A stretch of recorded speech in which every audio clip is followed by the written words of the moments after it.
गडचिरोलीमधल्या रामाळा गावातील राऊत आजींवर आभाळ कोसळलं। 10 जणांचं कुटुंब अचानक सहावर आलं।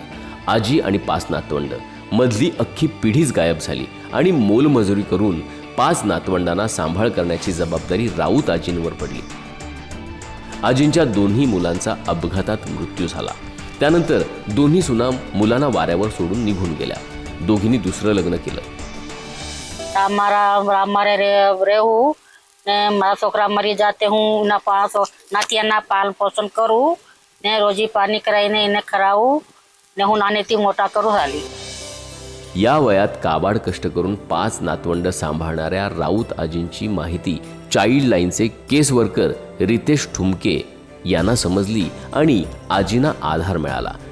रितेश यांनी आजींच्या घरी भेट देऊन त्यांना बालसंगोपनाच्या योजनेची माहिती दिली आणि या योजनेचा लाभ मिळवून देण्यासाठी मोलाची मदत केली। आम्ही 5 भाऊ, 1 आजी, आमचे मायबाप मेलेले आहेत। सगळ्यांच्या माझी आजी देखभाल करते। आम्हाला बाल संगोपनचा फायदा मिळणार आहे। मुलांचं शिक्षण आणि पालन पोषणासाठी आजींना या योजनेचा मोठा लाभ झाला आणि वेळेत आर्थिक मदत मिळाली। ही आहे आकांक्षा, वय वर्षे 8। आकांक्षा इयत्ता 3रीत शिकते। आकांक्षाच्या वडिलांनी 6 वर्षापूर्वीच घर सोडलं। आईला तिच्या माहेरी आईसोबत राहावं लागलं। लोकांची धुणी भांडी करून गुजराण चालायची, पण नियतीने घाला घातला आणि 2020 मध्ये कोविडमुळे आकांक्षाची आई वारली। आता आकांक्षा आणि तिचा 5 वर्षांचा भाऊ नयन हे आजी आणि मामा मामी यांच्यासोबत राहतात। घरची परिस्थिती बेताचीच आहे। मामा रंगरंगोटीचं काम करून घरचा उदरनिर्वाह कसा बसा करतात। त्यांनाही 2 मुलं आहेत। आकांक्षा आणि नयनची ही कहाणी बालविकास अधिकाऱ्यांना समजली आणि त्यांना बालसंगोपन योजनेचा लाभ मिळवून देण्यात आला। महिला व बाल विकास समिती यांचे अधिकारी आमच्या इथे सर्वेपर्यंत आले होते, घरापर्यंत। त्यांच्या थ्रू आम्हाला माहिती मिळाली। या योजनेमुळे आकांक्षा आणि नयनच्या शिक्षण आणि वैद्यकीय खर्चाचा बोजा आता कुटुंबावर पडणार नाही। महिला बाल विकास विभागाचे अधिकारी येऊन यांच्या शिक्षणाचं आणि आमची चौकशी करतात। नियतीचे फासे कधी पलटतील हे सांगता येत नाही। ही आहे शबाना। शबाना आणि तिचा मोठा भाऊ पीर हे दोघेही एका सार्वजनिक रुग्णालयात सापडले होते। माहिती घेतल्यानंतर कळलं आईचा विषाणूजन्य दुर्धर आजारामुळे मृत्यू झाला होता। पीरला सुद्धा विषाणूची लागण झाल्यामुळे उपचारासाठी रुग्णालयात दाखल करण्यात आलं होतं। लहान शबानाने पीरची संपूर्ण जबाबदारी स्वीकारली होती। स्वतः लहान असूनही आईप्रमाणे त्याची काळजी घेत होती। त्याला औषध देत खाऊ घालत होती।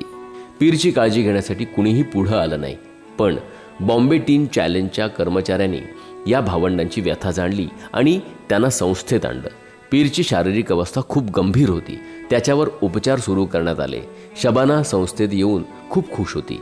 सगळ्यांकडून तिला प्रेम आणि काळजी मिळत होती। काही महिन्यातच तिला शाळेतही घालण्यात आलं। शबानाला शाळेत जायला खूप आवडत होतं।